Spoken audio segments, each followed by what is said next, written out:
अध्यक्ष महोदय, पुरवणी मागणी क्रमांक डी बाब क्रमांक 39 ते 55 पृष्ठ क्रमांक 27 ते 35। सन्मान्य मंत्री महोदयांना माझी विनंती आहे की भिवघाट येथे द्राक्ष संशोधन केंद्र व्हावं आणि आटपाडी येथे डाळिंब संशोधन केंद्र व्हावं, यासाठी मी 1 वर्ष झालं पाठपुरावा करतोय। मामा, भिवघाट येथे द्राक्ष संशोधन केंद्र आणि आटपाडीला डाळिंब संशोधन केंद्र मी 1 वर्ष पाठपुरावा करतोय।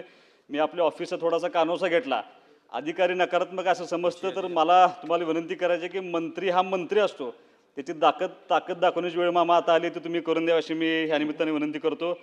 ठिबक सिंचन योजनेमध्ये डबल लॅटरलचा समावेश करावा, जेणेकरून शेतकऱ्यांना योग्य प्रमाणात पाणी व औषध पिकांना देता येईल। ठिबक सिंचन, तुषार सिंचन योजनेचे अनुदान वेळेवर पुरेसे उपलब्ध करावे अशी माझी तुम्हाला विनंती आहे। कृषी विभागाचा सुधारित आकृतिबंध तयार करत असताना मतदारसंघात सहाय्यक कृषी अधिकारी, त्यांचे सजा व मंडल कृषी अधिकारी यांची सजा वाढवणे आवश्यक आहे, त्याबाबत प्रस्ताव शासन स्तरावर दाखल केलेला आहे। कृषी यांत्रिकी योजनेसाठी पुरेसा वेळेवर अनुदान उपलब्ध करावे अशी माझी नम्र विनंती आहे।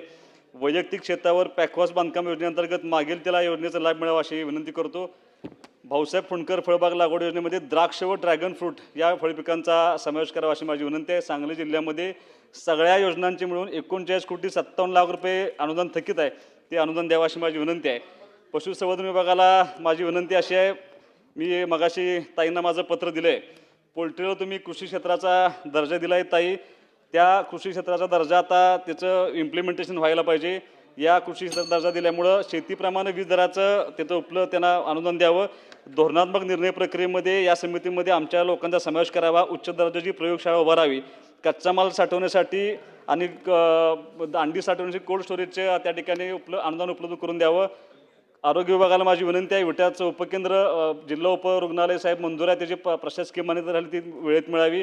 दिगंजचे ते प्राथमिक आरोग्य केंद्र ग्रामीण रुग्णालयात श्रेणीवर्धन झालेलं आहे, त्यासाठी निधी उपलब्ध करून द्यावा।